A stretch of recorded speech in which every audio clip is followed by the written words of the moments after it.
Hey guys, welcome back to another episode of Ask Zach. Today we have the privilege of having Daniel Rush. He is the head cross-country and track and field coach at the Masters University. Some say the youngest coach to ever do it. Is that true?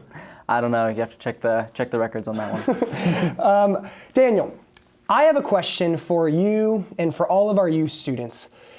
And that is it okay to want to be great in what I do? The reason why I ask that is because so often we're told that we should not do things for selfish gain, that it's wrong to want to put ourselves up on a pedestal. So maybe at times we're thinking, I don't know if it's okay to want to be an Olympic champion. Yeah. I don't know if it's okay to want to be the best engineer possible. I don't know if it's okay to want to be the best mom I could possibly be. So help us understand, is it okay to want to pursue excellence and to be the best in our field? Yeah, I would say it's not only okay, but I would say it's incredibly important to want to do whatever you have with all of your might. And there's so many reasons for that. A simple way of thinking about it is Christ gave everything for me, and I've been given a lot. And so everything you've been given, if that's a talent, if that's an opportunity, sometimes people feel guilty about having privilege. It's okay. It's something you've been given. Everything you have is a stewardship.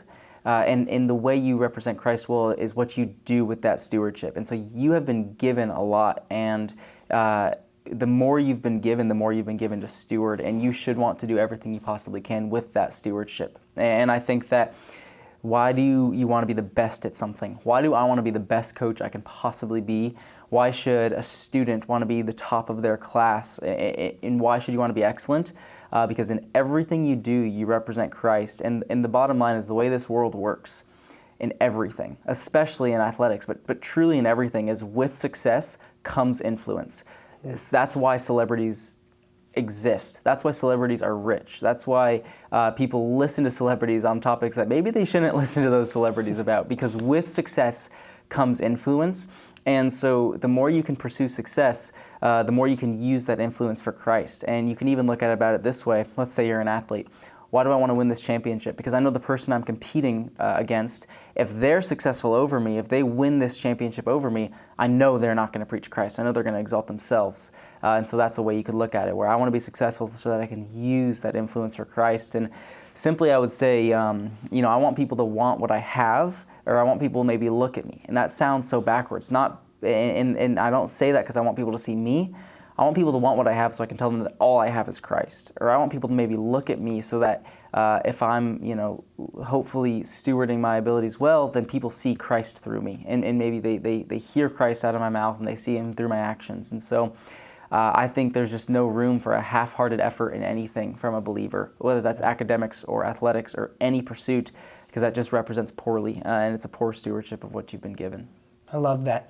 The purpose of our life is to live for God's glory. Mm-hmm. And what that means is, even in the mundane tasks and the gifts that He's given us, we should use those gifts and pursue them with such excellence that when others look at the way we're using those gifts, they'll ask, something's different about this guy. Yep. I'm reminded of, our coach would always say, the podium is only as good as the message you proclaim. Amen. And so once you get to that platform, once you get to that position of prominence, what you do is exactly what Coach Daniel Rush said. All I have is Christ. All I want you to see is Him, and would I become less? Yeah, absolutely. Yep. Thanks so much for being with us, Daniel. My pleasure. Thanks for having me.